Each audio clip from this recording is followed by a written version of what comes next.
We're back with day 4 here with some electrical rough-in and a few other things.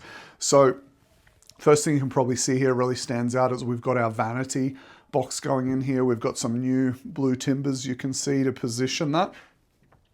And then for our electrical rough-in work, you can see we've got our switch and power outlets coming through on this side. I think that's going to have to be moved over to this side, and that's for 2 reasons. It's just a little bit more central in the bathroom, so rather than needing to use our hairdryer over in the corner here and plug that in, it's more accessible. But the real important point is this is also going to be a light switch hidden in there inside the cupboard. So open the door up, turn the lights on, and what that light switch is going to be for is for these 2 wall-mounted fittings here, 2 little ball lights, and it makes a whole lot of sense to have the light switch somewhere that's intuitive right beside where they're located. So that's it for that area for today. We'll have a bit of a look around here. This all looks pretty well the same. If we look up here, you can see this coil of cable there. This is about where our ceiling mounted exhaust fan 3-in-1 combination for heating lights, normal lights, that's going to go about there.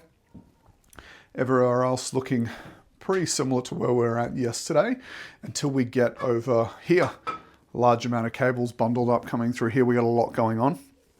This is going to be our lights, our heating lamp, our exhaust fan, our thermostat for our underfloor heating.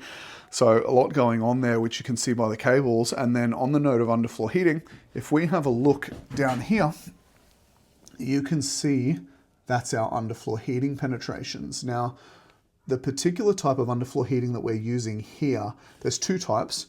One is that goes down as low as possible inside the screed bed. The other type sits on top of the screed bed in the tile glue layer. And we've chosen the one that sits inside the tile glue layer.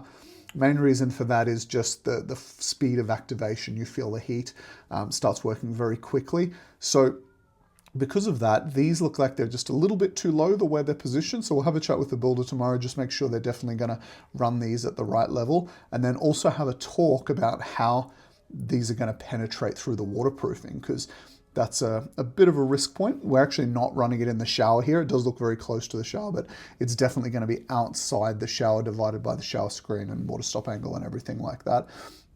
So we'll be safe, but we'll have a little bit more look at that before our waterproofing commences. For the rest of the bathroom, we've got our cavity slider here, not much change. So it looks like that's about it for today. Take care.